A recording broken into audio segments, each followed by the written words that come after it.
Let's continue here on Box to Row. We're joined by a gentleman. As a matter of fact, he has been on ESPN since 2000, and you see him nightly on ESPN. You know, he's done a great job. He's a Howard grad. We got to talk more about that. Of course, I'm today for this, I'm gonna wear my Morgan shirt as a Morgan grad, the Morgan grad that I am. He is Stan Verrett. He joins us here on Box to Row. What's good, Stan? Good, man. Good to be with you, Donald. Everything's great, man. Looking forward to our conversation. And I got a lot of love for Morgan, old MEAC rival, you know. Right. You know, I come from an HBCU family, so that's always been a big part of my experience. Oh, wow. So your folks, where'd your folks go? My mom went to Dillard University in New Orleans. Yeah. And then she was an professor and administrator at Dillard, later vice president of academic affairs at Grambling. My older brother went to Dillard as well, and my younger brother went to Howard, just like I did. Ah, very good. Listen, back in 2011, I did a show from the Xavier, prior to the Xavier Dillard game. It was on a Saturday. As a matter of fact, it was 2 weeks before Mardi Gras. That's a big game. That's Man, a big game. It was off the chain. Did the show. It was great. Didn't call the game. It was actually a really good game. And that's a big time rivalry there in New Orleans. Absolutely. Absolutely. So how Throw the record books out when Dillard and Xavier get together, man. It's always a big event. It's a big game and a big event. Yeah. So why Howard? Why Howard? You know, it's funny. I knew I wanted to go to an HBCU because, you know, growing up in New Orleans with my mom teaching at Dillard, I pretty much grew up on Dillard's campus. And so my idea of college from at a very young age was Black students going to college. Like that's what I understood college to be.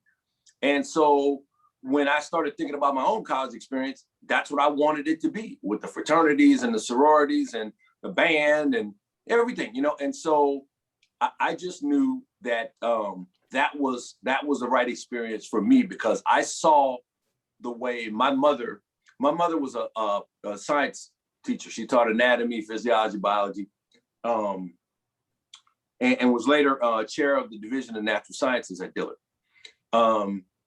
And I saw the sense of mission she had about her students. My mother helped to create a generation of Black doctors and nurses and dentists in New Orleans and throughout the South, where Dillard's alumni mainly come from. And so I saw the sense of mission she had about her students, and that sense of purpose that came with going to an HBCU. And I knew that's the experience that I wanted. I've since come to learn, talking to students who went to, you know, bigger mainstream, predominantly white institutions, that they had, you know, issues on campus and, you know, were involved in protests and all that sort of stuff. And I didn't want that kind of thing to mar my college experience. I wanted it to be about creating the right future for myself professionally. And I wanted to have fun and not be burdened by any of the foolishness that might happen at a different type of school. No, very well said. Did you foresee yourself being I guess in sports or on television, or actually combining the two? Well, you know, my original goal was to play for the New Orleans Saints in NFL. I'm born and raised in New Orleans. And, you know, I got to high school, St. Augustine High School in New Orleans. We were coming off back-to-back state championships at the highest level in Louisiana. We have a really proud football tradition. Recent grads include Tyrann Mathieu and Leonard Fournette. I mean, we've always had great teams, great athletes. And I got out there, found out just how great those athletes were, and that I wasn't one of them. And so, you know, my mom, being the educator that she is, said, listen, you know, your test scores in anything to do with anything verbal, your writing, your speaking, those are your real talents, you know, and there's a way you can use those talents and still be around sports, because she knew I love sports, and she knew that she could get me to read. First of all, I had a subscription to Sports Illustrated since I was 5 years old, you know, and it was mine. And the rules were I could get my subscription to Sports Illustrated, read about all my favorite athletes. But if there were words that I didn't understand, I had to go look them up And so it was just her trick to get me to read. And so I became a lifelong reader, and that in turn enhanced my verbal skills, just being exposed to words and language and writing. That enhanced my verbal skills, and I got good at it myself. And so I said, maybe she's got a point. So I became the sports editor of our student newspaper. I knew everything about the football team. I knew all the plays, I knew all the players. I knew who was good, who wasn't, and so I had a real unique perspective in covering them. And then the basketball team as well. We won the state championship while I was there in basketball as well. And so that kicked off my journalism career, and I never looked back. No question about it. Of course, that the voice of Stan Verrett. See him nightly on ESPN as he joins us here on BOXTOROW. As a matter of fact, specifically ESPN Los Angeles, but I didn't realize that. Well, I realized that you started it, right? And that was 2009. I didn't realize it had been 12 years, like 12 years since you've been doing this. Fantastic. I mean, it's still a lot of fun every single night. We got a great crew out here. The big difference between here and Bristol is that I know everybody's name here. Bristol's such a large campus. There's 5,000 people there, or maybe even more than that now. But we have a very small crew here. And so it feels to me like a local station with unlimited resources, because everybody, and it's really, I mean, I know every company or organization says, oh, it's like a family. It really is here because there's not that many people. And so you can really get to know your coworkers. Like when I was in Bristol, there's thousands of people there, but I'm on screen every night. So people know my name. So I'm walking down the hallway, hey, Stan, how's it going? And there's no way possible I can reply in kind to everybody and know their name, and it's sort of uncomfortable because I pride myself on being friendly, being nice to people, but it just bothers me when, they know my name, but there's no way for me to memorize everybody else's name. So I don't have that issue here. Yeah. So for you, congratulations, the new contract. It's a big deal. Thank you. Talk about it. That's great. That's phenomenal. Well, I just want to continue the work that we've done. Like I said, it's still a fun job every single night. I mean, when everybody's watching NBA playoffs, as they are right now, I get to watch it and then go on TV and talk about it, and it's a tremendous responsibility, first of all, for me as a journalist to cover the story effectively. It's a lot of fun though, because it's highlights and it's exciting, because it's sports and the great athletes that we cover. It's like the ultimate reality television, where we don't know what's going to happen when we show up to work every night, but we know something's going to happen that's going to be noteworthy, and we get to tell the story of it. And as a journalist, I mean, that's the dream right there, being able to tell the story of exciting events, and bring your own talents to doing that. And it's a challenge and a thrill every single night. And so I don't know what I would be doing if I wasn't doing this.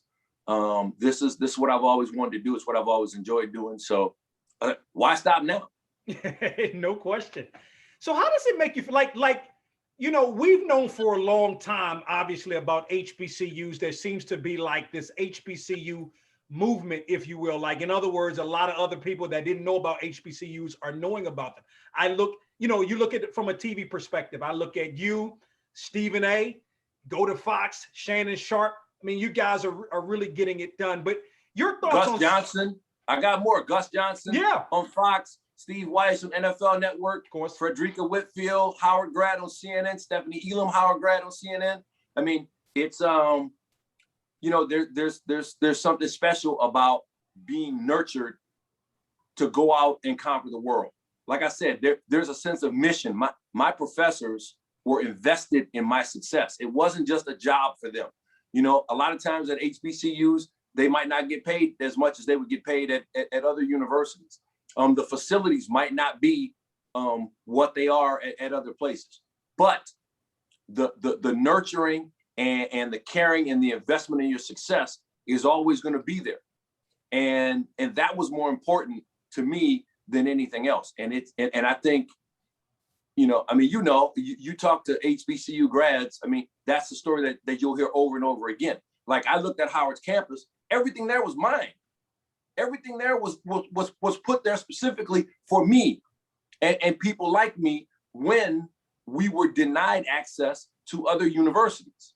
You know, my mother graduated valedictorian of her high school in New Orleans, McDonough 35, a college prep magnet school. She couldn't go to college in Louisiana because it was segregated. There was no talk about, well, what are your grades? What are your extracurricular activities? You know, nothing. You're Black, you can't go. And so HBCU stepped into that void and made sure that talented, ambitious Black students had an avenue to succeed. And that's where that sense of mission began, because they were the only alternative. Now, even though there are other alternatives, that sense of mission is still there. And it's still providing us with what we need to go out into the world and be successful. Yeah. You know, it's interesting when I talked with Anthony Anderson some years ago, you know, he mentioned just in not necessarily the same class at Howard, but some of his classes had at the same time Laz Alonso, P. Diddy, Shy, Ananda Lewis, Carl Anthony Payne, Wendy Raquel Robinson, Taraji P. It's crazy. And like you mentioned some, but you graduated with Steve White, a friend of this program. What do you remember most about your days at Howard? Well, you know what? And she's going to kill me if she sees this because I left her off the list. But Michelle Miller from CBS News, who's a co-anchor CBS Morning News on weekends, we were student co-anchors together on the first student-produced newscast that Howard did in 1989. And, you know, Michelle's been a dear friend for years. I don't know how I left her off my list. But yeah, I mean, you know, I looked around and, you know, I saw, you know, Frederica was a couple of years ahead of me, but I saw Frederica Whitfield and I'm like, okay, she's going to be on network news one day. I saw Michelle in the classroom with me. I'm like, she's going to be on network news one day. There were other people who were in our classes who chose to go different routes because the skills that we got learning to write and to speak, they're transferable and relevant across a number of different industries. So some people went to business school, some people went to law school, and now they're executives and attorneys, and they're still using the skills that they learned at the School of Communications at Howard, but they're just not practicing journalists. So it was unbelievable. And then there's so many other people who were there at the same time with me. Ras Baraka, the mayor of Newark, New Jersey. Mm-hmm. Kasim Reed, who was past mayor of Atlanta, Georgia. I mean, there's so many people who've distinguished themselves. Anthony was there when I was there. I mean, there were so many people who distinguished themselves in so many different ways.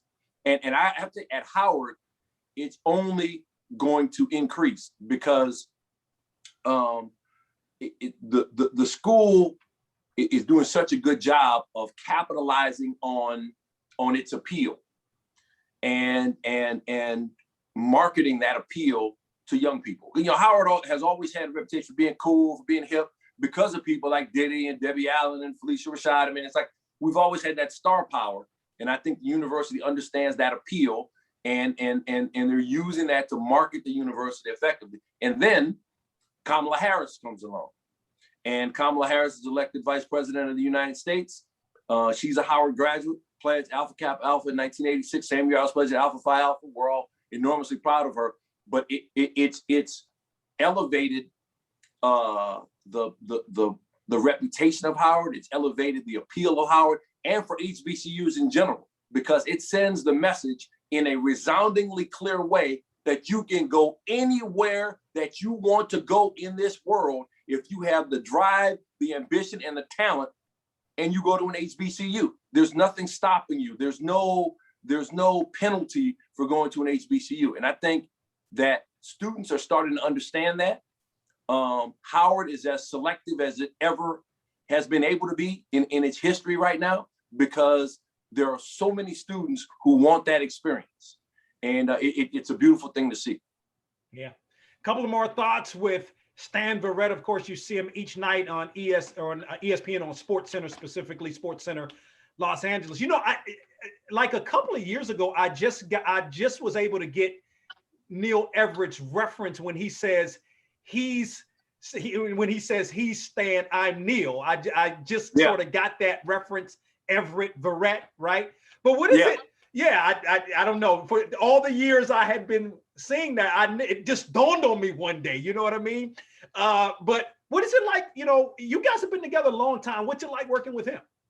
12 years. And, you know, it's funny because I'll be somewhere, we're so connected that I'll be somewhere like, Neal, what's up? You know, and they know us together. And so they just take a shot. It might be Stan, it might be Neal, you know, I'm like, no, I'm Stan. So that's why he always says, he's Stan, I'm Neal. Right. You know what I mean? Right. And so but it's great. I mean, he's a fantastic guy. I mean, we've gotten to be really great friends over the years.